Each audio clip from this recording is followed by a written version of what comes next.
Okay, and our next speaker today, right here live in Stockholm, is Dr. Åsa Persson, Senior Research Fellow at the Stockholm Environment Institute, where she's the leader of the global SEI research team, Transforming Governance. And Dr. Persson has recently co-authored an SEI working paper called Sustainable Development Goals for Sweden, Insights on Setting a National Agenda, which I'm sure she'll get to in her presentation. So let's change the PowerPoint, take down marks, and up you go to talk. So Dr. Persson will be talking about the work at SEI, the Stockholm Environment Institute, on the SDGs, the Sustainable Development Goals. What's up? Thank you very much, and I hope you can all hear me well. Mic is working. Great, so thanks a lot to the organizers for inviting SEI. We have a long-standing collaboration with KTH, and it's nice to also expand this to SDG-related work, and I can already see some complementarities.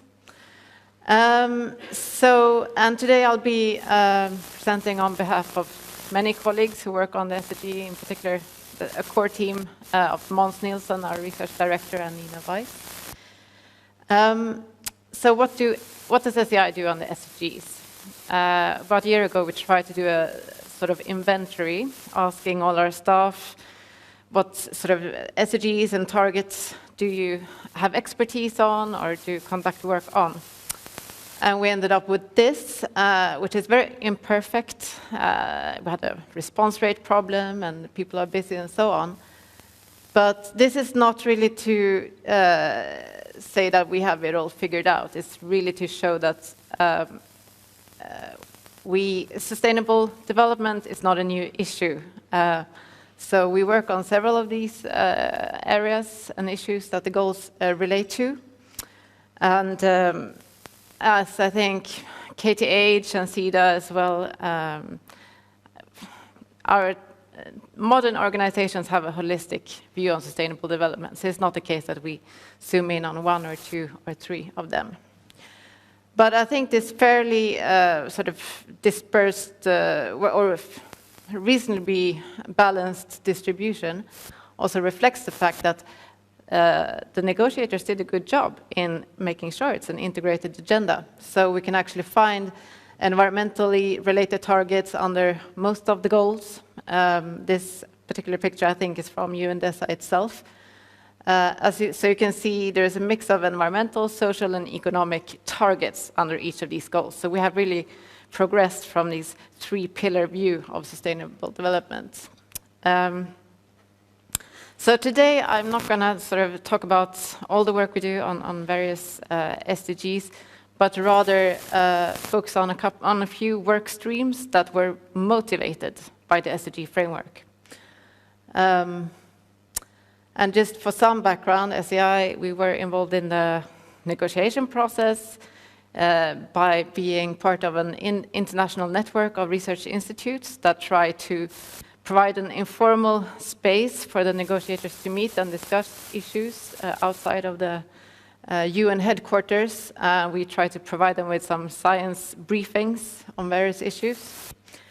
SEI has published some research papers and also some more policy-relevant reports and blogs, etc. So I'm happy to talk to you later about those during the mingle. But as I said, today I wanted to focus on a few work streams that I think can be interesting to share with you and also get your feedback on. First, we did some work about 6 months ago on looking at the SDGs in a Swedish context.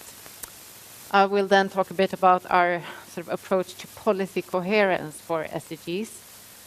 And finally, to say a few words on the need, as we see, to have a globalized view on SDGs, not to do sort of country-focused studies only.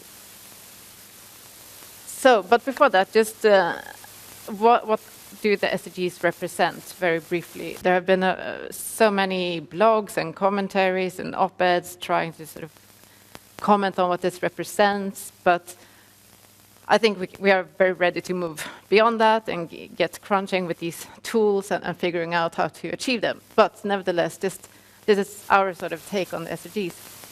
They provide this comprehensive vision. So they did not emerge in a vacuum. There are plenty of goals and agreements and declarations out there on all of these environmental and social and economic issues. Hopefully, the SDGs can sort of bring it all together, so we don't have this noisy universe of goals to relate to and people who have invested political political capital or time in them, but we have this sort of comprehensive framework. We need to, as has already been pointed out, really understand the interlinkages between the targets and goals. Can we actually reach them at once? What are the trade-offs and where are the synergies? And they are based on an unprecedentedly broad partnership, not just of countries, but of non-state actors. Business and NGOs were involved in a much more deep way than previously in these types of processes. You probably heard SDGs are universal, so they encompass all parts of the world, not just the developing countries like the MDGs, but also we need to take action, highly developed countries. Also, I think what's interesting, if you look carefully at the targets, they actually are quite, I would say, far-reaching in political terms regarding, for example, inequality, gender equality, some highly politically charged issues. So this is quite interesting. We're sort of going into typically national domestic policy space. And finally, some have called the SDGs transformative. I would disagree with that. They provide a vision. We need transformative action to get to them. So we haven't achieved anything really by setting the goals. We need to identify these transformative actions. And finally, it may be a bit cynical, but I don't think the SDGs in and of themselves will necessarily lead to action. But they do provide us this framework to assess if other motivated actions will take us to sustainability. So moving on to this study of Sweden, which we presented and sort of launched in September, in the same week as the summit in New York. We did this really because we wanted us to demonstrate that it's really important to bring this down to national levels. At that point, the debate had been mainly at the global level, but a lot of the action will be taken at national level. And also to show, again, that they are relevant for high-income countries. And the resolution itself states that all countries are expected to set national targets. So we'll have to see where that goes. But in that spirit, we looked at Sweden, and this is, you can't really read this slide, but basically the process here in Sweden is that Sweden was highly engaged during the negotiation process. And at the beginning of this year, the Prime Minister kicked off the agenda work here in Sweden, and 3 ministers have joint responsibility for the agenda in Sweden. It's the Development Cooperation Minister, the Minister for Strategic Cooperation, I believe, the future Framtidsministern, and the Minister for Public Administration. So, and also they have assigned a national delegation to do a gap analysis and to propose an action strategy. And we see, so how should a policymaker sort of deal with this huge agenda of 17 goals? We believe there are 3 tracks. It's taking domestic action within your country borders. It's working with foreign aid, which we'll hear about from SIDA soon, and also other international engagement, how, for example, Sweden promotes sustainable development goals in trade negotiations, for example. So what were our results? If you look at some indices, Sweden is best in class. We're the most sustainable country in the world. This was the result from a German effort late last year, as well as the Sustainable Development Solutions Network released a report in March. But in our report, we found that only about 25% of all these 169 targets were actually could be considered achieved in Sweden. So that's quite a different picture. What is different between OECD and global and Persson? Because they chose different indicators for the OECD index. Yeah, some, for example, sorry? number one. Yeah, we didn't make number one spot there. I think it was Denmark. So typically Scandinavian countries are in the top 5, followed by Germany. So I won't go into so much more detail the actual results. We identified some critical goal areas. And for each, we selected 1 or 2 targets under each goal, did a more sort of qualitative assessment of them, and tried to classify if have they been achieved or not using this green, yellow, and red light. And so, for example, it's hard to say that we have eliminated all forms of violence against women and girls in Sweden. We can't really go that far, actually. Food waste, we still have some problems with, even though we have quite a lot of policy on this compared with other countries. ODA, development assistance, we're actually performing really well, delivering on the Monterey targets, etc. So it's a mixed picture across these targets. But back to explaining this gap, why were we a bit more sort of found that we haven't really come that far in achieving the SDGs? Well, I think this could be explained by the fact that, and here I might challenge Mark a little bit, saying that these targets are clearly defined, because some of them are not so clear when you try to really interpret them and measure them. So first of all, many have extremely high ambition. You saw this language, eliminate violence, or full participation of women in the workforce, etc. So these are highly ambitious targets. Some are zero visions. And that's why also you will get very different results if you look at absolute gaps or if you do a ranking exercise.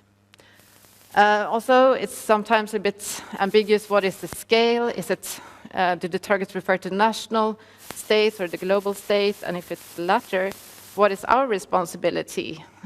What is our fair share of the burden, so to speak? Should we do more than developing countries on some of these targets? Some of them are very broad, multidimensional. How do we measure something like sustainable use of natural resources? That needs a lot of interpretation. And finally, some have quite ambiguous wording. And this is not necessarily negative, it's just a fact. They are political compromises, but it will make measurements quite difficult and subjective.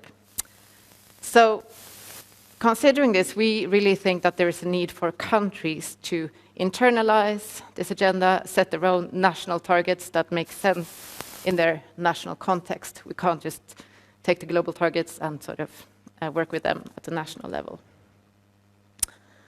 So that was the main message from the Sweden study. Moving on to our work on policy coherence. I guess we're working a bit with tools here to sort of connect with the previous speakers, but this is very much about people and politics, so it's not about the sort of technical analysis. Policy coherence, it's actually a target under the 17th goal. It should be promoted in the international system. The OECD has been working with this concept for a long time, as well as the EU. And basically what it means is that what a government does with one hand should not be undermined by is doing with the other hand.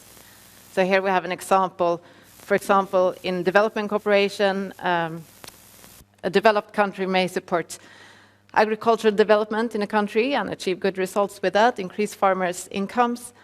But perhaps with its domestic agricultural policy, it might lead to skewed competition, so suppressed prices on world markets, etc. So this is the basic problem we need to address.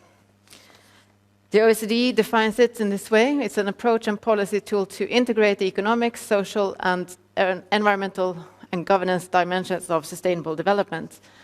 And it's about fostering synergies, identifying trade-offs, and addressing the spillovers of domestic policies.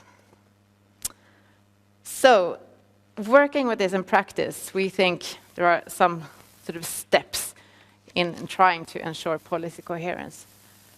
First, regarding the sort of entry point, which goals drive action? And we think it's unfortunately unrealistic to think that we when the policymakers get this agenda from New York, they will start with a blank page and sort of look at these goals and have a very rational kind of model for decision making. Instead, there are many goals already set, political capital invested in them, and goals do not have the same status. So this is actually a classification done by a civil servant who used to work at the Swedish EPA, Stig Vandén, which we think is useful, reflecting sort of the current paradigm we're in. We're not being normative here, and this may change, but still most governments prioritize the system goals, so to speak, economic growth or employment, measured in GDP, for example. The sectors have their production goals to deliver transport, infrastructure, or social services. Environment and things like gender equality are sort of to be considered, given due care when working to achieve those production goals. As I said, this can be changed. We have concepts like the green economy, etc. But the point here is to be understand the political reality that it might be the case that we need to try and tag on SDGs to these existing goals that national governments prioritize, as opposed to developing a new action strategy out of nowhere. And then we need to identify and analyze the interlinkages. And here we have, of course, a role for all these more technical tools, nexus tools, etc., the things that Mark showed. We also think that there's a need for a sort of a language and some concepts to make sense of these interlinkages, and these are some terms we're playing with, and we'll try and write up giving some good examples. But basically, goals and targets can be dependent. For example, you can't achieve food security unless you have a good sustainable water supply, for example. A dilemma might be the sort of conflict over space between urban expansion and green space. So we need to have this language in order to start resolving these interactions. And then it's also a question of, can this be done sort of at administrative level, or are they really high politics issues? And this is going to differ, I think, a lot between different countries, political cultures, issues, etc. And we also have some research on things we can do to try and facilitate policy coherence. We can have, we know that political leadership is key to sort of lift sustainable development. We can do organizational changes, reshuffle ministries, have people working together, improve communication, change incentives of civil servants, for example, to collaborate more. We can introduce procedural means, like doing impact assessments, for example. And we also think there's a longer sort of, on a longer time scale, there can be learning, so people can rethink their sort of worldviews and start to speak more across sectors. So that was on policy coherence. And the third work stream I wanted to just mention briefly today is, as I said, we think there's a need to there's a risk now that all countries have been given this agenda. They start doing their country studies, much like the one we sort of looked at for Sweden. They look at their readiness. There is all this support from the UN system. And we get these country snapshots. How are they doing? And what are their action plans and so on? But we need to understand how the global interlinkages. So are we in Sweden, and I'm sure many of you are aware about our consumption emissions. So we've reduced our domestic emissions of CO2, but the consumption emissions are growing. So basically, how do we achieve the SDGs while not sort of deteriorating sustainability elsewhere? And I think the SDGs are useful here also because when we get into these difficult dilemmas of should we, for example, import less of environmentally unsustainable goods and services, they might provide important export income. The SDGs provide this kind of holistic assessment framework of both economic, social, and environmental considerations. But on this topic, we are also developing some tools. We have a group working with multi-regional input-output models and combined with material flow analysis. And this screenshot here is from a new tool or a platform that we're launching soon. There's a beta version out if you're interested. This is about agricultural commodities and compiling, actually presenting new data on these supply chains at a very detailed level. So you can see at the right-hand side, a country like Germany, from where it gets its soy supply. What municipalities in Brazil, for example. And then you can look also at that particular municipality, what are the deforestation rates, etc. So that's one initiative where we try to address this external footprint. So just to wrap up quickly, Måns Nilsson, my colleague, has been working in a project for the European Commission on looking at the role of science, innovation, and technology, and they have produced a report which gives a nice sort of overview picture. But today I just wanted to raise a few more, maybe more concrete elements of a research agenda. So I think as social scientists, we can look at how we can really institutionalize the SDGs as this assessment framework. So when countries or regions or international institutions develop policy, they try and see if it's coherent across all the SDGs. This can be done through legal procedures, like in the EU, there is a procedure for impact assessment, or we can have informal norms. And I saw, for example, this Oslo manifesto just the other day. Architects were developing a checklist to see how they can develop architecture that is in line with the SDGs.